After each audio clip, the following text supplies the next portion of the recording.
reason why Christ's crucifixion is symbolic for sacrifice itself to the collective. And he's the way he said, ye are gods and goddesses. Because the fragrance of the spark of what is God and Satan. So he sacrificed himself to be revered by you guys. To be revered the most in the collective's realm. So that's why the collective had to seal the deal with the bloody crusades. Constantine. So he can always have a constant reference or constant presence in the collective to be revered the most. So he said, I purge all the kingdoms, and he did promise him the kingdoms, and he got it because Christ is like one world order kind of a thing, because he's revered and Christianity's practice, and he's talked about around the world. Almost anyone knows about him, even if they don't practice the faith.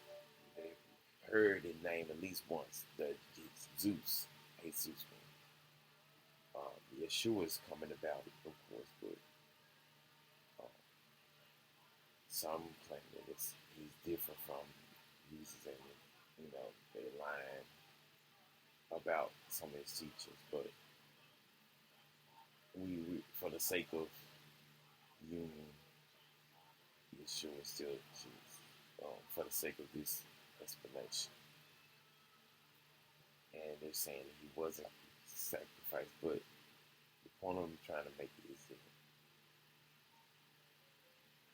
the sacrifice happened probably for that reason, to be revealed, glorified. Yes, it may say that he died for our sins or transgressions, was to break the curses, but it's up to the collective to exercise that Christ consciousness, to not reenact that curse sentence, which is to be fruitful and multiply and work by the sweat of your brows. That's why he said he preferred us to be like him. And he didn't have a wife, he didn't have kids based on canon doctrine.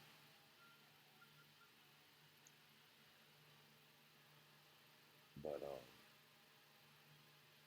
you want everybody to return to permanent salvation, a place of bliss and peace before creation.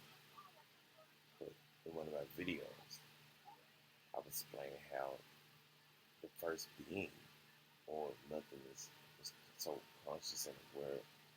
Well, conscious, but it became conscious and aware that it needed to create something, force something in existence. And it did, because it was something inside of it was urging it to, I guess. It just needed to do it. Something had to be created, it had to become something. And then that something needed to create as well, and just keep going down the line.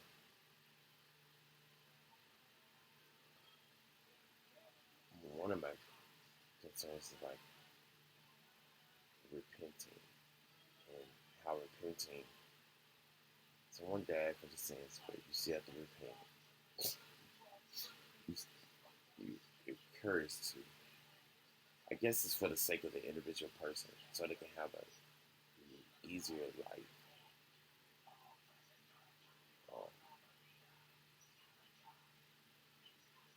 But it's like it's less across the board, and it's a risk in itself, but it's more across the board.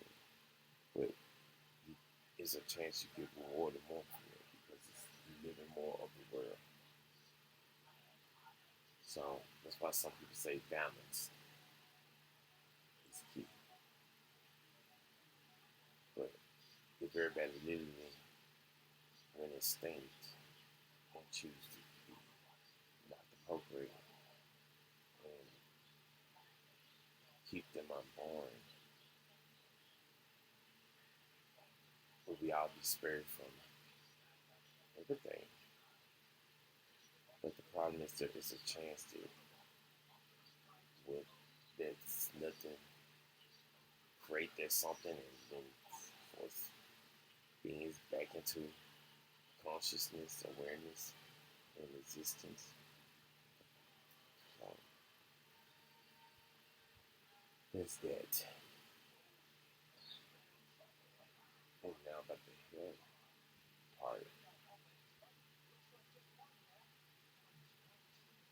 I think we're supposed to like rehabilitate that, become a new, like I said, true like a being that don't want to procreate. But as far as being tormented because you're evil spirit or can identify between good and evil as a spirit, like what the hell?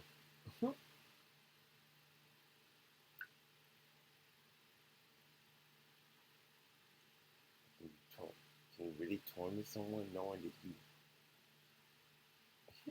created the evil and good, indirectly or directly?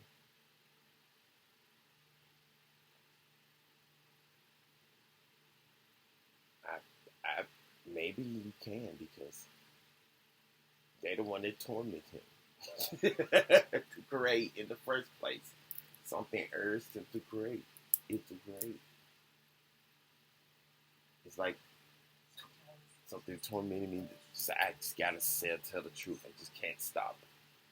And so, like, it's just something that's in you. Just gotta get it out. So I'm speculating that this being had to create to bring the evil to head. Bring the evil to head, cast the curses away. Channel Yeshua, channel your power to heal.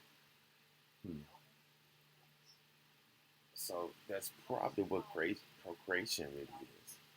Yes, it's evil and sin, but it's bringing evil to a head too. So, in a sense, it is somewhat good, and creation is good. I put it in the tag that creation for good.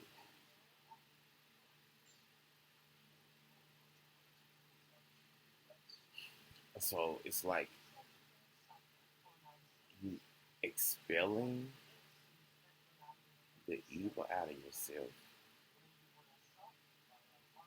by procreating, by creating. Yeah, even those beings are capable of doing some good. Even spirits, they do it for nefarious reasons, probably, or they probably do it for good reasons if you catch them in a good mood. But either way, um, it's just bringing stuff, manifesting that urge out. So it's like a purging still, procreating and creating. It's like a purging.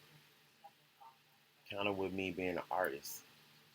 Every time I procreate, every time I create, or every time I make a video or whatever, or make my art, visual arts, or paintings, drawings, it's like I'm purging something out of me onto something else to get it out of me, manifest out of me into something else. And that's kind of how what ancestral bloodlines and all the different breaking generational curses is like. It's like so. I guess that's a good thing as far as procreating, creating, because your children are purging something that tormented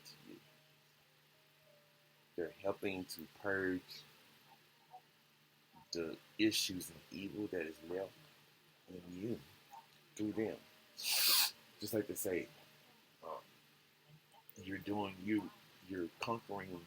You're being a curse breaker. You're conquering your ancestral bloodline. You're conquering what they can conquer. So you're breaking the generation curses, the ancestral curses, the bloodline curses. So it's like they living again, but through you. So that's like the reincarnation in a sense.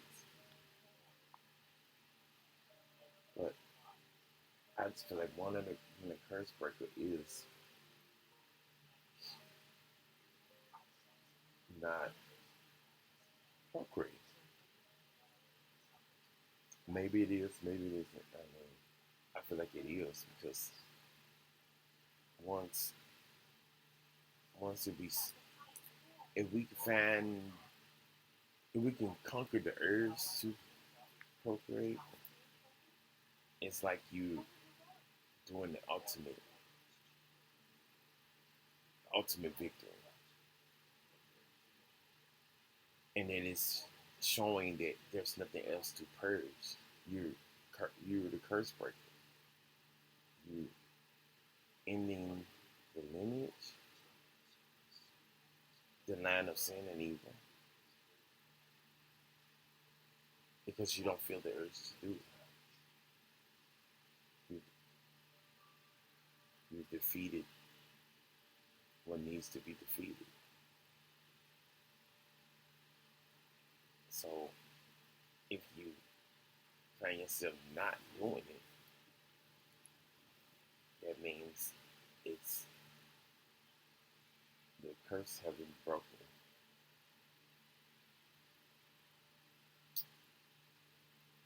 And there's no need to create anymore.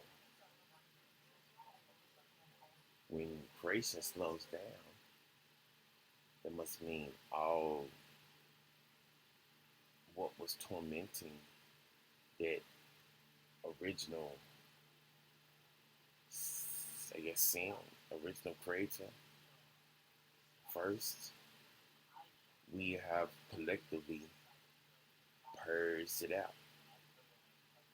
When we finally, as a collective, stop procreating, we have successfully purged what was tormenting that first creator, which is good. So we bring it to the head so we can all collectively defeat it, and so we can all achieve permanent salvation, uh, eternal sleep and peace again. So we're collectively helping each other out, helping the gods, helping the matrix gods, helping everyone to purge. Well, I ain't gonna put a God title on because it's time for just to be just say collective, purging the collective. And creation and procreation is like purging. And in the moment you no longer feel that urge to procreate, that means we're winning. And whatever was tormenting that spirit, that first spirit, this first creator, is expelled out by the efforts of the collective through the act of creation and procreation. When there's no need to create or procreate, when everyone achieves conquering that urge, that means we've successfully purged the tormenting spirit. And it's expelled. And we can achieve permanent salvation. And it will be achieved. It's only a matter of time.